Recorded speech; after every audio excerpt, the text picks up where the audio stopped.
Olá pessoal, aqui é o Joviniano Rezende e a gente vai agora iniciar mais uma resenha de bioenergética.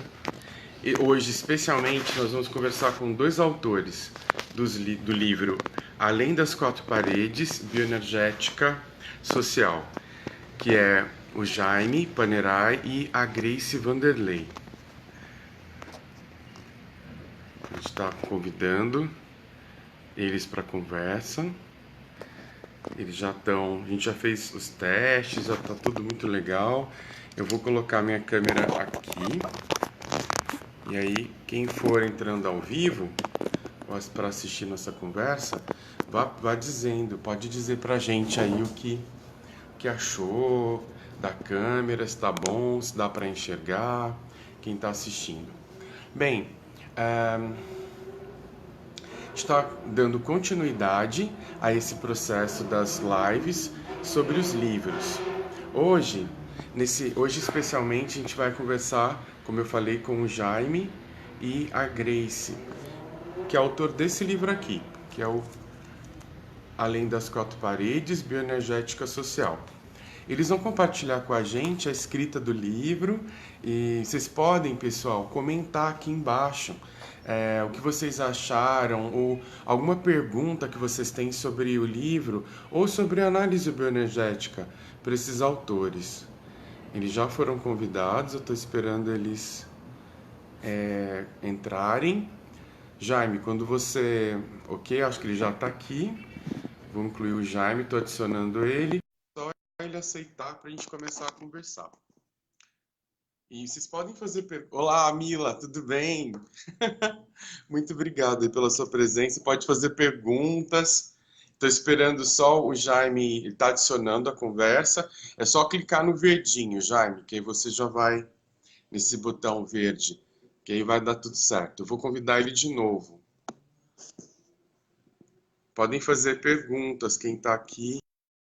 Aceitar, Jaime, o, o convite. Ah, bem-vindos! Sim. Eu acho que talvez agora afaste um pouco para ver vocês dois. Isso, tenta juntar os dois aí. Tô conseguindo ver os dois. Ah, muito bom. Pessoal, esse é o Jaime Panerai e a Grace Vanderlei. Eu vou ler um pouco do currículo de vocês só para... O currículo deles é muito parecido, que eles estão juntos há muitos anos, eles vão explicar aí a história deles. Tanto o Jaime como a Grace são psicólogos com especialização em psicologia clínica e educacional, têm formação em análise bioenergética, terapia haitiana, são trainers internacionais do Instituto de Análise Bioenergética, são terapeutas que atendem individual e em grupo, fazem supervisão, tanto na supervisão clínica como organizacional, são diretores e professores de pós-graduação na Escola Libertas, que é uma clínica de escola, são conferencistas e coordenadores de eventos científicos e culturais, membros do grupo de apoio e de ajuda para pacientes com câncer, são membros da Universidade, honorários da Universidade do Peru, são diretores também científicos da Associação, ela é, né, diretora científica da Associação de Análise Bioenergética. O Jaime está como presidente da Federação Latino-Americana de Análise Bioenergética, e os dois são... Atualmente, enfim, eles fazem Piscina muita Piauí. coisa. Olha, vocês fazem muita coisa, eu ficaria lendo a vida inteira aqui. Bem, pessoal, vocês podem se apresentar, eu só dei uma lida no currículo de vocês, bem que é um resumo. Vocês podem dizer, né, quem são vocês, depois como que vocês chegaram na análise bioenergética, e depois, eles falam que eu sem óculos estou melhor, tá bom, tirei. E depois, como que vocês chegaram nessa preocupação de escrever esse livro, né? Eu estava terminando a leitura do livro, é tudo muito pertinente. Então, primeiro, quem são vocês? Como chegaram na bioenergética, além do currículo, né? E o que levou, qual preocupação levaram vocês a editar esse livro e publicar esse livro agora, recentemente? Bem-vindos. Boa tarde para todas, boa tarde para todos. Eu quero Boa tarde. começar eu quero iniciar te cumprimentando, Joviniano, por essa magnífica ideia que eu vejo como, Vocês não estão inicialmente, ouvindo bem? Talvez, acho que eu não estou ouvindo muito bem. Quem tá assistindo a gente está ouvindo bem? agora melhorou? Ah, tá Veja se parecido, melhora. mas aí eu não estou conseguindo ver vocês dois. Agora, Ah, Deixa eu ficar mais pertinho dele. melhorou, melhorou, a voz também, o som também. melhorou, melhorou. Então, tá bom. Então, assim, eu quero começar primeiro cumprimentando a tua ideia, que é uma ideia magnífica, uma ideia bonita, é uma ideia importante para todos os haitianos, neo-haitianos, o povo da bioenergética de todas as abordagens corporais. E eu tenho a visão, imagino que essa é uma ideia que vai se expandir pela América Latina, não só no Brasil, mas vai percorrer a América Latina, porque os latinos têm muita sede desse conhecimento. Eu quero iniciar fazendo uma pequena correção. Eu fui presidente da FLAAB, da Federação Latino-Americana de Análise Bioenergética. Hoje é Cristina Piauí, Ah, uma Cristina. das mulheres que eu quero homenagear nessa abertura da minha fala, porque eu quero fazer homenagem, quero dedicar essa minha parte, essa minha fala, para algumas mulheres, umas mulheres bem bravas, como Miriam Campos, Liane Zink, Renata Berger, a Odila Weiger, a Eulina Ribeiro, a Grace Vanderlei, que está aqui do meu lado, e essas mulheres que se tornaram trainers internacionais em análise energética aqui no Brasil e na América Latina, as primeiras. Então, eu dedico a elas essa minha participação. Quero começar dizendo que o nosso encontro com a análise energética aconteceu em 1989, quando nós participamos em Salvador, na Bahia, no Hotel Mamelucos, de um workshop, de uma oficina com o Dr. Alexander Loy, de 10 dias de imersão. Imersão com ele hospedado numa cabana, eram muitas cabanas, uma das cabanas, ele, Dr. Loy, estava lá, e nós passamos esses 10 dias que mudaram nossa vida, nos trouxeram para essa área das abordagens corporais, da análise energética, e a ele, nós devemos muito e o reconhecemos como decisivo nesse caminhar que tivemos. Eu também, assim, estava junto com o Jaime, né, e outros amigos e amigas nesse encontro com o Loen, e é interessante que ele tinha umas 50 pessoas, passava o dia todo trabalhando, à noite todo mundo meio cansado, e ele querendo conhecer Salvador, querendo conhecer alguns lugares que tinha dança afro, quer dizer, já era um exemplo vivo de vitalidade. Como estão falando em Alexander Lowen, quero também trazer outro encontro. Tivemos vários encontros com ele, em congressos, etc.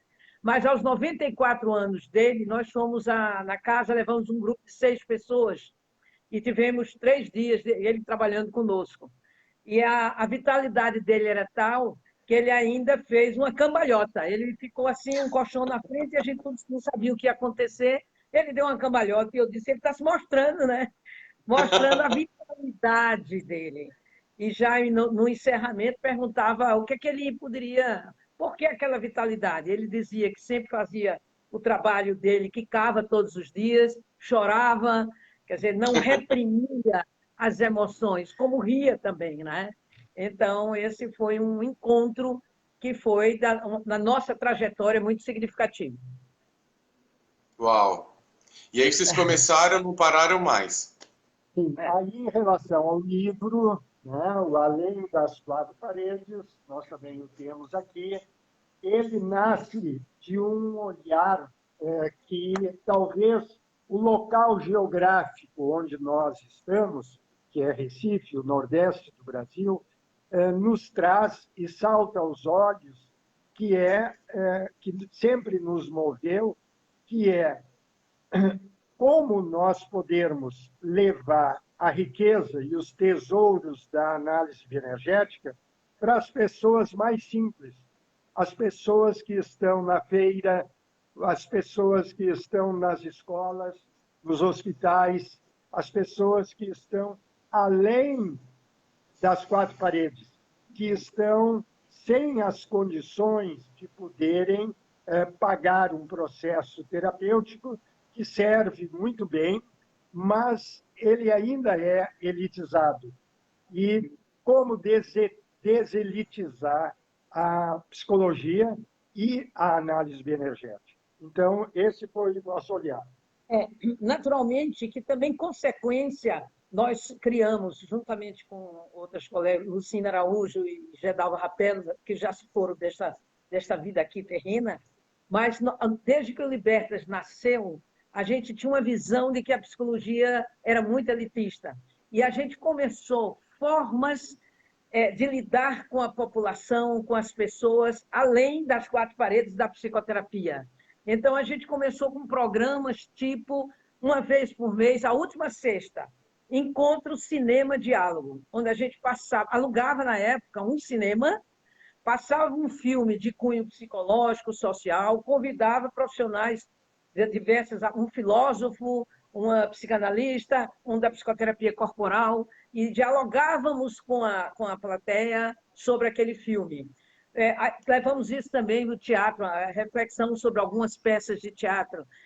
A clínica social, a inspirada em Reich, desde que iniciamos, que a gente sempre tinha, na época, uma sala, hoje a gente tem uma casa, que é exatamente para levar os benefícios da psicologia, e no caso agora da psicologia corporal, para todas as pessoas, para as escolas, para situações coletivas e etc. Então, o livro está ligado a uma inspiração desde o início da Libertas. Uau! Bem, vamos lá então para a estrutura que vocês fizeram. Eu achei interessante que vocês começam apresentando, né, no primeiro capítulo, a análise bioenergética, né, como que se pensa a respiração, as fases da respiração, a importância da conexão com a respiração. Tem uma coisa interessante que o Jaime, no capítulo do Jaime, recupera um pouco do Lowen, que é como que é o persona, né? O persona, aquilo que vem pelo som. E tem tanto o escreveu sobre isso, como tem exercícios do final, né? Você colocou alguns exercícios para... Vocês poderiam falar um pouco da estrutura, até chegar no último capítulo, que é o da Grace, que é o que você acabou de falar, né? Você realmente, vocês entraram na sociedade. Vocês têm um papel muito importante na comunidade que vocês vivem aí. Eu pude estar aí em Recife 2 anos atrás, né? E ver a inserção de vocês na comunidade. Como vocês são queridos pela comunidade, mas vocês também são muito acolhedores, né? Então, acho que ficou uma via de mão dupla. Vamos tentar passar um pouco, não é contar a historinha do livro, mas pensar, olha, quais são os principais problemas que cada capítulo, que inquietação fez vocês escreverem e que dê vontade desse pessoal comprar o livro, que eu acho que vale bastante a pena. Vamos lá. Ok. Primeiro, a questão da voz é uma questão que sempre nos chamou a atenção, a potência da expressão da voz. Nós todos sabemos que tudo aquilo que a gente expressa, a gente transforma. Então, o som, ele é a fonte de expressão. A laringe é o útero da palavra. Ela agasalha a palavra na laringe, e quando a palavra é expressa, ela constrói, ela transforma, ela edifica. Agora, essa palavra, quando conectada com o coração, ela promove essas maravilhas. E para estar conectada com o coração, é preciso tirar, expressar tudo aquilo que impede o livre fluxo do coração, ou o amor pleno, puro, dentro do coração. E aí, a análise energética tem várias formas de poder tirar ou desbloquear o que ficou bloqueado por todo o nosso processo, por toda a nossa educação, principalmente pelas repressões. Então, o porquê, o não, todas essas formas de expressão podem promover uma transformação, um alívio, uma passagem ou uma ultrapassagem de questões que ficaram bloqueadas dentro da gente. Então, o som ele tem essa potência, essa possibilidade de nos levar a poder abrir os caminhos da vida. A sabedoria popular, Joviano, ela diz: quem tem voz, tem vez. Então, essa é a intenção desse artigo, que ele nasce, na verdade, através do silêncio, porque antes da palavra está o silêncio. Então, a importância de nós silenciarmos, nós podermos ter um trânsito, e a partir do silêncio, podermos, então, encontrar as palavras que possam expressar o que nós sentimos. Uhum. Muito lindo. Você lembra um pouco do que o Reich fala no... Acho que é linguagem expressiva da vida, ele fala da grande música, né? Que o universo, essa grande música. E a música, ela só existe por causa das pausas, né? Se você lê uma partitura, cocheia, semicocheia, tudo são tempos. E eu acho que é legal você resgatar isso. Quem trabalha com a dança ou trabalha com a música e vem para a bioenergética, é muito fácil, né? Você fala, olha, começa a cantar ou dança, porque você percebe que é na pausa que começa o próximo movimento, na dança, ou na pausa que começa o outro som. E você falou muito numa sociedade que a gente está tão sem pausa, que é uma coisa, né, uma coisa em cima da outra, uma coisa em cima da outra, ninguém descansa. Você recupera um pouco disso. E aí, achei muito bom.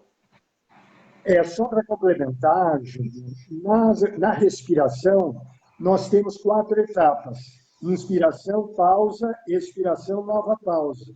Então, na respiração, existem 2 pausas. São 2 oportunidades de nós refletirmos essa possibilidade de parar. Então, está muito próximo de nós, está muito dentro de nós, está na respiração, a pausa está lá. Então, a importância da reflexão para a gente não embarcar nessa sociedade que está sem limites, sem pausas e cansada, uma sociedade de cansaço, né? Sim. Bem, eu achei interessante também no capítulo 2, vocês contarem das intervenções que vocês têm como facilitadores, treinadores de TRE, mais ou menos, só dizer para as pessoas o que é isso, e você em comunidades que passaram por tragédias, né? Como foi isso, assim, para vocês? Certo. É assim, Joviniana, a gente, através da análise bioenergética, acabamos chegando, sabendo de David Berceli, que é o criador. Ele era analista bioenergética e teve a sabedoria de dar uma sequência a alguns exercícios, que essas sequências fazem com que haja um movimento involuntário pela sabedoria do próprio organismo. Esse movimento involuntário significando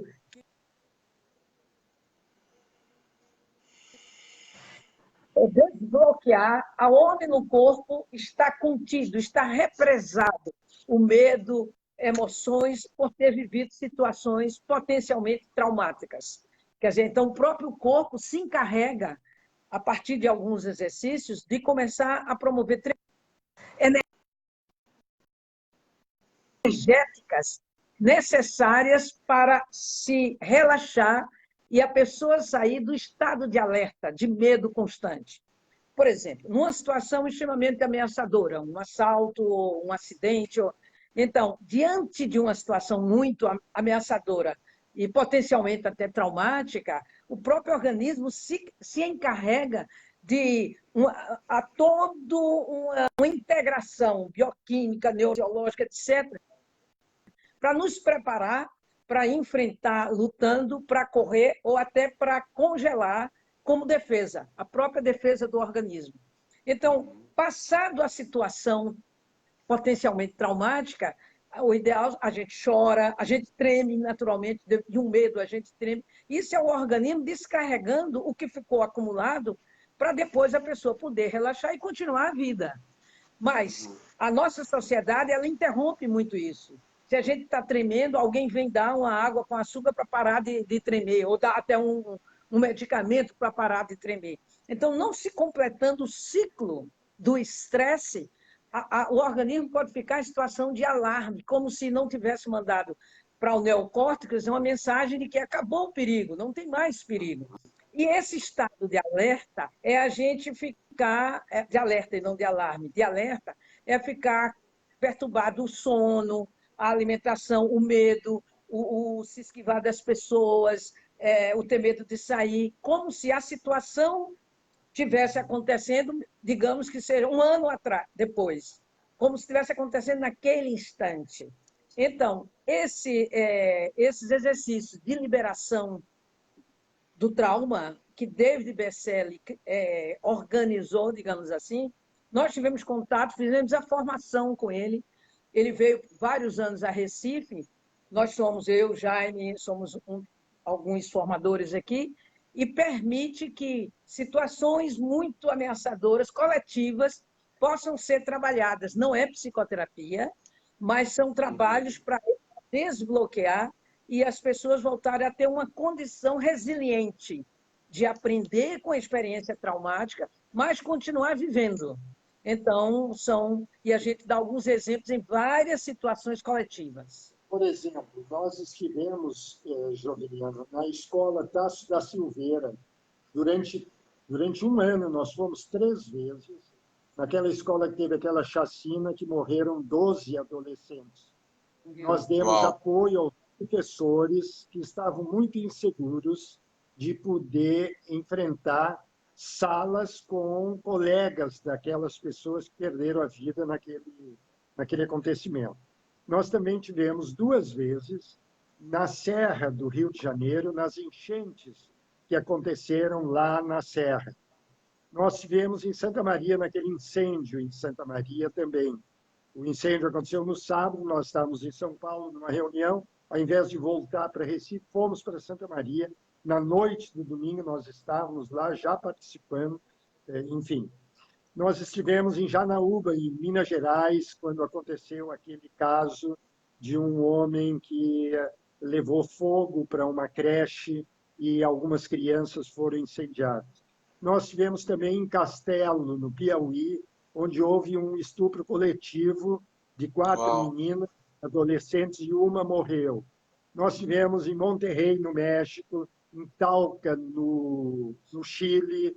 Nós temos experiências dessa natureza em algumas situações difíceis, né? Em traumas, seja de nascimento, seja em trauma urbano, seja em trauma da natureza. Okay? Sim, muito bonito esse trabalho do TRE. É interessante, vou dar um depoimento meu. Quando eu estava fazendo a formação do TRE, e eu fazia todos os dias o exercício, né? E meu corpo estava muito disponível. E tive um assalto. E a mão armada, fiquei de refém, tudo uma coisa horrível. E eu fiquei congelado, porque você não pode correr, não pode lutar, fica no congelamento para sobreviver. Terminou aquilo, entrei no carro para fazer boletim de ocorrência, estava com uma amiga andando, eu comecei a fazer, eu faço muito tapping nos meridianos, né? Comecei a soltar e eu comecei a tremer. Ela achou que eu estava tendo uma convulsão. Eu falei, eu tô ótimo. Eu tô muito bem, eu tô soltando. E aí soltei, depois outro dia, fui ao banco, cancelei cartão, fiz um monte de coisa, enfim, minha vida seguiu. E ofereci várias vezes sessões para ela e tudo. Ela falou, eu não vou muito com essas coisas. E ela demorou muito para se recuperar. Eu percebi como que o corpo, quando você vai fazendo os exercícios, você tem uma prevenção. Né? Para qualquer susto que você tiver, o seu mecanismo está fácil para poder ter a liberação. Foi muito bom para mim assim, perceber como no meu corpo tem um aprendizado somático. Né? À medida que você vai fazendo exercício, como no yoga, como nas outras práticas, o tremor, a vibração vem mais fácil. Então, quem está escutando a gente, quer conhecer esse trabalho, eu também fiz um trabalho com cegos, 5 encontros. Eles eram lutadores taekwondo. E aí eles são lutadores taekwondo e enxergavam. Então, para você falar, você está dissociando, olha para mim. Não ia olhar para mim, ia olhar para nada, porque não enxergava. Então, eu combinava com eles apertarem a minha mão, aperta a minha mão e fala meu nome, eu fico do seu lado. Aconteceu 2, 3 vezes só.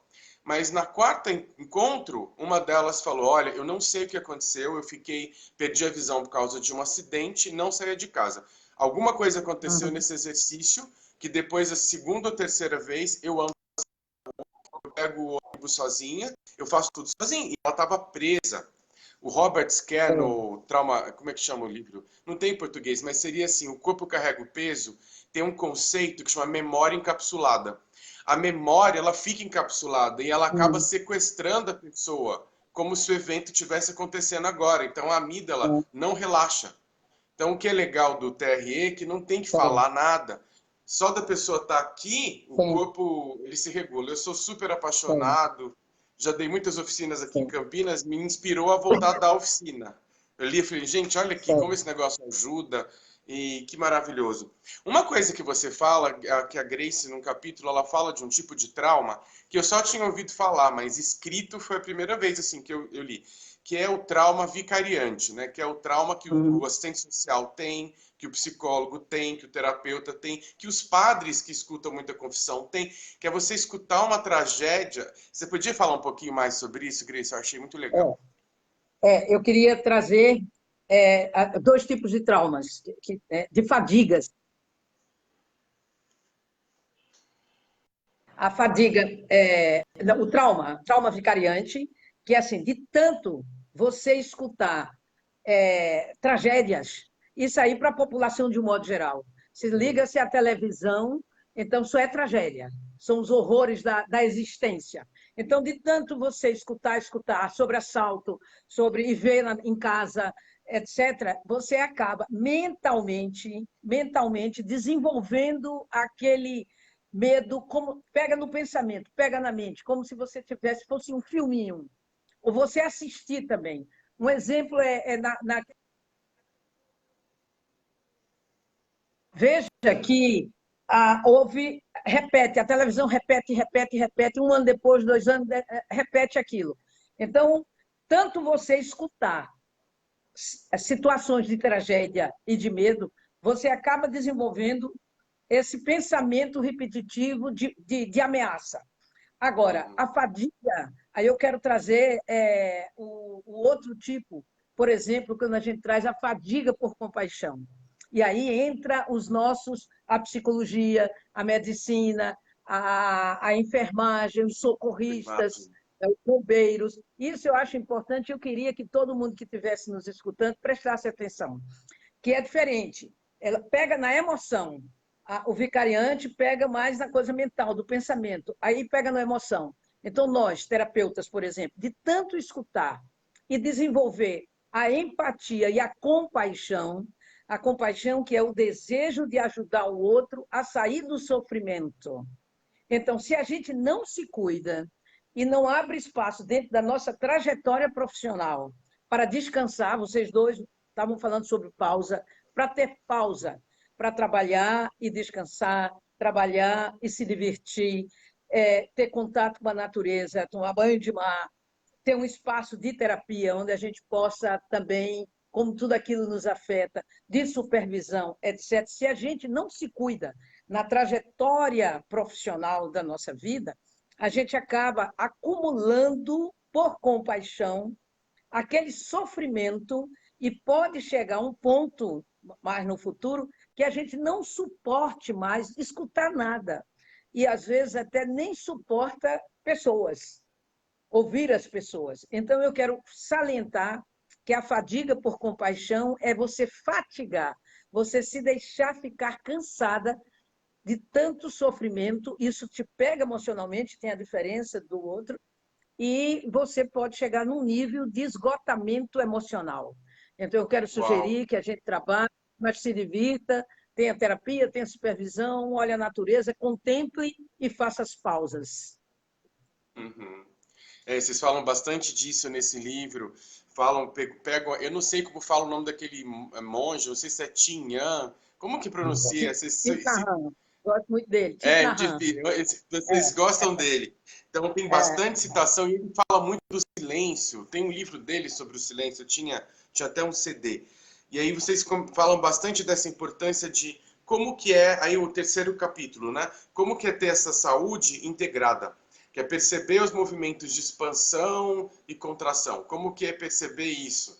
Eu achei interessante. acho que tem a ver com o terceiro capítulo, você começou já a entrar um pouco no assunto. Não Isso. sei se vocês querem comentar alguma Nós coisa. nós temos a visão de que a saúde ela está embasada em alguns aspectos que necessitam ser observados. Então, assim, os exercícios, e aí entram os exercícios da análise bioenergética, são uma forma de podermos desenvolver a saúde. Exercícios com autodisciplina, diários, em que seja incluído também nos exercícios os aspectos da respiração. A respiração como um movimento de contração e expansão, que segue o movimento do pulmão, que é análogo ao movimento do coração, que é análogo ao movimento do dia, dia e noite, e na natureza, maré vazia, maré cheia, lua nova, lua cheia, todos os movimentos da natureza que desenvolvem esse movimento de contração e expansão. O respeito a esse movimento, a essa pulsação biológica, que é simbolizada pelo coração, sempre nos trará para a saúde. Quando nós temos uma desordem na nossa na condução da nossa vida, essa desordem se manifesta sob forma de doenças. Então, a respiração e a sequência da respiração, a observação da respiração, a atenção plena na respiração é uma forma de nos mantermos e nos trazer para a saúde. Junto com os exercícios, tem a alimentação. Nós primamos, recomendamos muito a alimentação orgânica. Hoje, todos nós estamos buscando essa alimentação orgânica. E também a meditação, o silêncio, o sentar com a coluna reta, fechar os olhos e observar os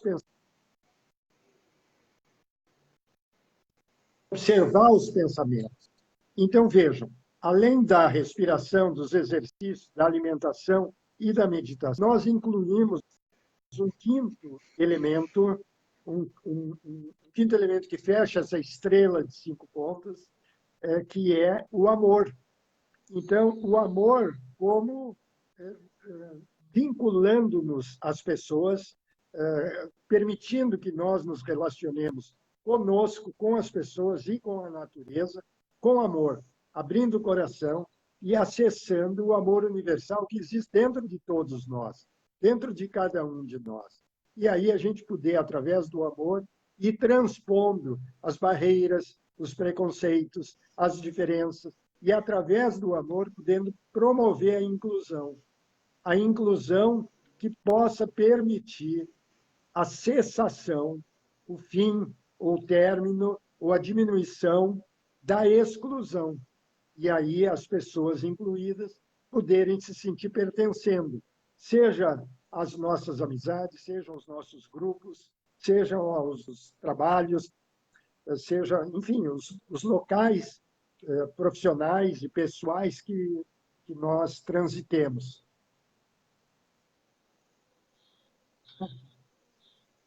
Muito legal. Bem, aí você já começou a entrar um pouco nessas, um pouco no tema do capítulo, que são emoções perturbadoras. Como que o medo, né, vocês colocam aqui, pensando na contração, o medo leva muito para essa contração e ele acaba deixando a gente isolado, né? Então, eu não me vejo parte da comunidade. Tem uma frase da Regina Favre, ela fala uma coisa muito legal sobre o narcisismo. Ela falou, olha, uma cura para o narcisismo seria desistir de ser especial e aceitar que nós todos fazemos parte, né? E a inclusão tem um pouco disso. Não, olha, ninguém é o primeiro lugar, ou para sempre o primeiro lugar. Então, toda essa coisa da corrida pelo mérito, pela corrida para estar no primeiro lugar, etc., quanto é desgastante a competição, né? E a pessoa não pode relaxar nunca, porque ela está sempre em competição e com medo de perder, com medo de, nossa, eu perdi o horário, eu perdi a vaga, eu perdi uma grande oportunidade e não aceita os fluxos da vida, né? Que às vezes a vida faz parte, ganhar, perder, viver, morrer, né? E aí nesse capítulo do medo, do amor e medo de viver, no próximo também você entra um pouco nisso, né? Que é como aceitar os fluxos da vida, como a gente acabou assim, não aceitando a morte como parte, não aceitando perder como parte, e fica numa loucura procurando sempre procurando o que não se perdeu, porque na verdade está tudo disponível se você integrar, né? Mas fica numa exclusão. Bem, eu acho que a gente podia entrar um pouco nesse tema, que é como que é isso, medo de amar, medo de... E aí, como que é o medo pode sequestrar de tal forma que a pessoa não integra, né? Mais nem a vida e nem a morte como parte de tudo isso, né?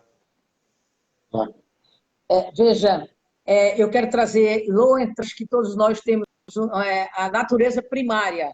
E na natureza primária, ele faz uma associação também com o bebê, dizendo que nas fases da vida sempre tem uma predominância. O bebê é o amor. Então, ele diz que o verdadeiro self e a natureza primária está caracterizada pelo amor. Mas como o ambiente, né?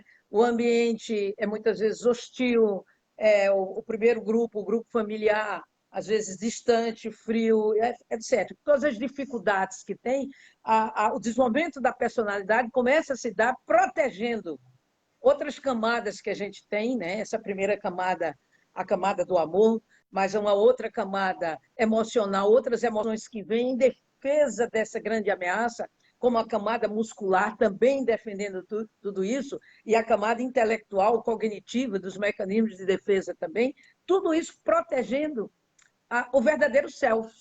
Então, a gente desenvolve, para sobreviver, o falso self, né? Protegendo o verdadeiro self. E dentro da nossa sociedade, a sociedade do cansaço, a sociedade narcisista, a gente pode trazê-la com vários nomes, a um estímulo à imagem. Né? A gente cria a imagem que é o falso self, a imagem de poder, a imagem de inteligente, de rico, de bonita, etc. Então, o mundo vive atualmente, é interessante como a gente, na tecnologia também, um dia desse a gente estava na praia, no mar, e viu umas pessoas de costas para o mar fazendo um selfie. Né? Quer dizer, então, ela distante do mar Excluiu o mar. para mostrá-la junto do mar. Né? Então, esse é um exemplo simples, cotidiano, mas as pessoas estão numa sociedade que estimula muito o falso selfie, estimula muito a imagem, a ilusão, o poder, se distanciando da humanidade que todos somos. E a humanidade também se caracteriza pela fragilidade. Nós temos coragem, mas nós temos medo, nós somos frágeis e fortes. Então, é necessário que a gente tenha coragem de fazer contato com o nosso desamparo, com nossa fragilidade, e nessa conexão das pessoas com as pessoas, a nossa humanidade, fazendo contato com a humanidade do outro, então a gente fica mais seguro e a gente pode viver enfrentando, inclusive, a morte, né? Que nós não preparamos as crianças, as pessoas para a morte. A morte é tida como algo assim, né? De uma grande ameaça e como uma coisa muito, uma tragédia. Né? Uhum. Então, o Thich Nhat Hanh, ele tem um conceito da morte que eu acho lindo. Ele traz algo como, por exemplo, a ideia da onda do mar. A onda, como se a gente fosse uma onda do mar. Vem da água, tem a onda. Ela tem um tempo de vida, ela tem uma história, ela é forte ou é frágil, ela é maior ou é menor, mas ela volta para a água. Né? Ela vai para as nuvens, é a água, depois chove e volta. Então, a gente ter essa possibilidade de aceitar, é difícil, mas o trabalho terapêutico ajuda, né? A gente aceitar a nossa humanidade. Sim, muito Eu também lindo. quero falar um pouco sobre a morte, incluindo duas mitologias, dois mitos, um grego e um egípcio. O egípcio é de que o coração do morto era retirado e colocado numa balança, num prato da balança. No outro prato da balança havia uma pena. Então, se por acaso equilibrasse a pena e o coração, então a pessoa podia passar para o outro mundo. Senão, não. Leve, né? Senão, não. Isso na mitologia egípcia. Na mitologia grega, é o mito de Caronte, que é o barqueiro que atravessava a alma, o corpo, depois da passagem, para outra margem. Mas a pessoa tinha que ter dinheiro, tinha que ter uma moeda. senão ele Uau. não passava. E essa moeda, esse dinheiro, eram as ações que a pessoa tinha feito ou deveria ter feito em vida, né? Senão não era passado. Isso aí foi É, muito importante que a lindo. gente... Como que é deixar a gente voltar mais leve, né? Voltar para esse oceano. O Yogananda tem uma música que fala Eu sou a onda, eu tocava muito essa música. Ele fala Eu sou a onda, faz de mim o mar, me deixa perceber que eu faço parte do mar. Mas aí perceber a finitude, mas ao mesmo tempo que você está integrado. Tem um mito que eu entrei muito na energia dele, assim, que até na tese eu falo dele, que são as parteiras da Perséfone. Eu não sabia que o Perséfone tinha parteira. Mas às vezes a gente vai entrar num lugar que nós vamos ser as parteiras da Perséfone, né? A gente vai ser a última pessoa que a pessoa vai ver. Eu tive essa experiência 2 vezes. De ser minha cliente, e ela falou, olha, chama fulano. Eu falei, meu Deus, logo agora. E eu fui a última pessoa que essa pessoa viu. Ela falou, eu trabalhei com ela, quando eu saí, já entrou em coma. E eu falei, nossa, é uma energia muito forte, muito forte. Tive que ter muito ground. Mas estar ali E presente, de nós, perceber, gente, é um nascimento que está acontecendo. Sim, sim. e nós podermos estar preparados para estar nesse lugar, Jovinha. Por mais Ground. novo que seja, nós pudermos estar lá. Eu já tive a Sim. oportunidade de participar de uns 4 partos naturais, ver o nascimento, mas também já Olha, tive a oportunidade de estar na hora do falecimento de algumas pessoas. São momentos muito fortes, mas são momentos intenso. muito importantes que a gente possa se preparar para vivê-lo de uma forma mais digna possível. Claro. Muito lindo. Eu acho como que é perceber mesmo o conceito de grounding, de estar enraizado para suportar tanto essa intensidade de um nascimento, de uma partida, como a intensidade do orgasmo. Quer dizer, tanto a Sim, alegria como sim. a tristeza, elas precisam ser fortes. E o trabalho corporal é muito, acho que é muito legal, é muito bom tudo que a gente está falando, né? E o orgasmo como pequena morte, né? Sim, uma entrega, as entregas, né? Entrando já, Sim. isso que você falou, tá no finalzinho da onda, que já tá eu acho que no último já capítulo. Não, não. Você está dizendo que, historicamente, a bioenergética chega aqui no Brasil, como no mundo inteiro, como um lugar de psicoterapia analítica, clínica, entre 4 paredes, né? E criar um ambiente seguro. É importante porque a pessoa vai ter o coaching para falar as histórias, mas você vai dizendo do contexto do Brasil, aí você está sendo uma historiadora que ela analisa o Lowen, ela classifica o Lowen como holismo histórico-dialético, porque ele é holista, porque ele está vendo completamente a pessoa como um organismo integrado consigo e com o meio, é histórico, porque você não pode separar a pessoa da história de vida dela, e dialético, porque as histórias são contraditórias. Né? Então, as histórias não são aquele enfim, às vezes não.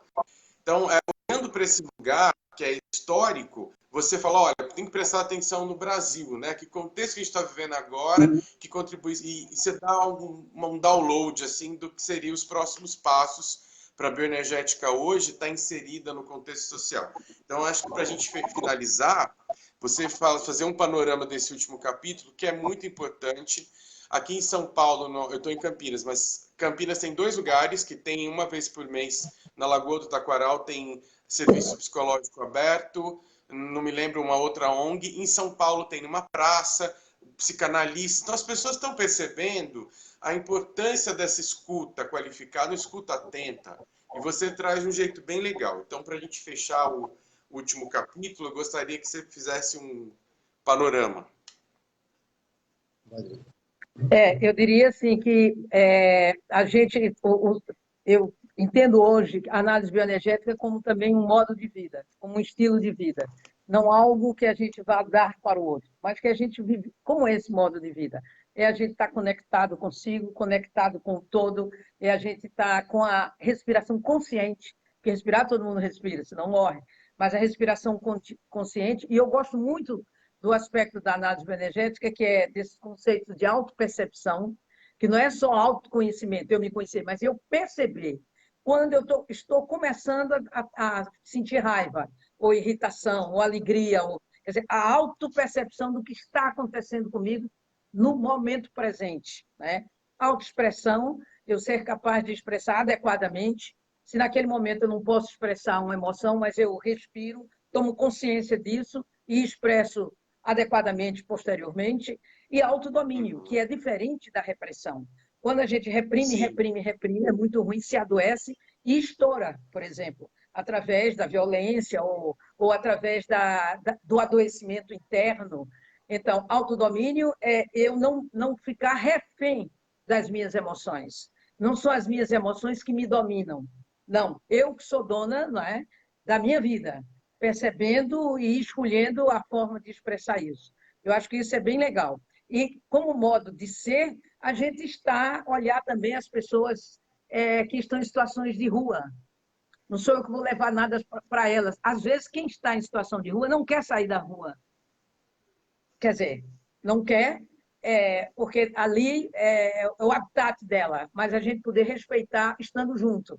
Então, eu diria que a análise bioenergética ou que a psicologia ou a cada um, a humanidade, a gente possa estar junto das pessoas onde elas estiverem. Não é só dentro das quatro paredes da psicoterapia. A análise bioenergética não é só psicoterapia. Eu acho que Lowen foi essencialmente clínico, mas eu acho que se trabalha-se nas organizações, nas escolas, nas comunidades, nos hospitais, nas penitenciárias. E eu quero entregar a Jaime que ele teve tido um trabalho de levar a análise bioenergética à América Latina. Então, eu acho que esse é um trabalho que nós temos que fazer. Eu quero, por favor, colocar as informações desse cartaz. Não sei se ele está legível, está visível. Aqui em Recife, nós estamos promovendo, em abril do ano que vem, de 2020, esse congresso latino-americano de psicologia corporal. O título do congresso é A Potência do Corpo na Sociedade do Cansaço. Aqui estão as informações. Agora, quem quiser mais informações, entra no site e vai poder ter essas informações todas. Esse congresso vem muito em cima disso que tu colocaste, Jovino, que a nossa intenção é que as pessoas que venham possam trazer os apresentadores, os psicólogos, as pessoas que vão trazer as oficinas e as palestras, possam olhar para esse encontro humano que nós estamos necessitando tanto, que está nos faltando tanto.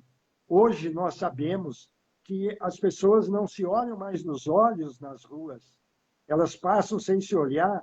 E tem um sociólogo francês, um antropólogo francês chamado Marc Augé, e ele tem um livro sobre o não lugar. E nesse não lugar, ele diz que estão as pessoas sem se ver, sem se olhar. E esses não lugares ele inicialmente definiu como os aeroportos e os shopping centers. Depois ele diz, não, o planeta é lugar, não só os aeroportos e os shoppings.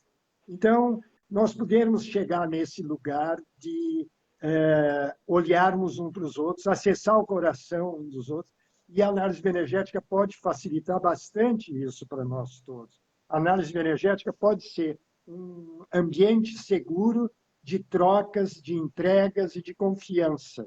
Então, eu estimulo a todos nós que fazemos parte dessa comunidade da análise bioenergética, podermos buscar levá-la para todos os lugares ao nosso entorno, nas nossas cidades, aos mercados, aos hospitais, às creches, às escolas, enfim. E a nós todos que fazemos parte da Federação Latino-Americana de Análise Bioenergética e as outras abordagens também, levar-nos para a América Latina. Porque a América Latina é muito carente, eles necessitam muito, e eles ficam felizes quando eles encontram um livro do Dr. Lowen ou um livro sobre análise bioenergética. Nós temos tido várias experiências no Peru, na Colômbia, no Chile, no México, na Costa Rica, experiências assim de que têm nos trazido muita honra. Nós ficamos muito honrados de estar lá, levando a análise bioenergética. e gostaria de poder te agradecer esse momento em meu nome, em nome da equipe Libertas, e a tua sensibilidade por ter tido essa ideia e por nos oferecer, aqui em Recife, no Nordeste, esse espaço tão nobre e que eu sei que vai atingir muitos colegas que, enfim, possamos seguir juntos e misturados. Muito Tá bom. bom. E o congresso, só relembra para a gente a data do congresso. Até dia 30 de outubro, as pessoas podem se inscrever para apresentar oficinas, né? E aí, a Exatamente. data vai ser em A abril, só data fala de 2, novo. 3 e 4 de abril, 2, 3 e 4 de abril do próximo ano, 2020. Né? Sim, legal. Então, pode entrar no site congresso.libertas.com.br. Tá Legal. A bom? gente pode depois Eu quero colocar o agradecer link aqui. aqui na conversa. Uhum. Muito bom. Isso. Muito legal. Eu tive no primeiro que vocês fizeram, foi muito lindo, muito, enfim, Uhum. muito enriquecedor, né? Eu E conheci a esperamos você Miriam, no ela já falou segundo. nesse último. Eu vou me organizar para apresentar um trabalho, vou terminar aqui para Tá bom. mandar. Eu quero só fechar, Jobinha, dizer para você, você falou em Regina Favre, na questão da inclusão, nos cursos do Libertas, os estudantes do Libertas, no primeiro dia de aula, todos sempre recebem o estímulo a exatamente a participação, a cooperação e ao conhecimento como pertencendo a todos, não só a um ou ao outro, a A, ou a B, ou a C, mas o conhecimento, tudo que for trocado, pertence a todos.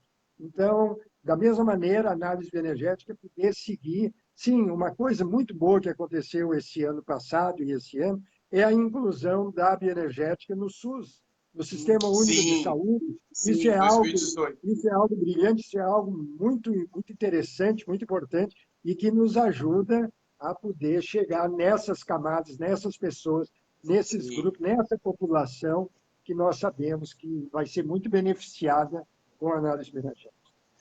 Sim, muito bom. E quem quiser saber, se colocar no Google bioenergética, né, o Ministério da Saúde bioenergética, vai sair o documento de 2018, que eu gostei muito do documento.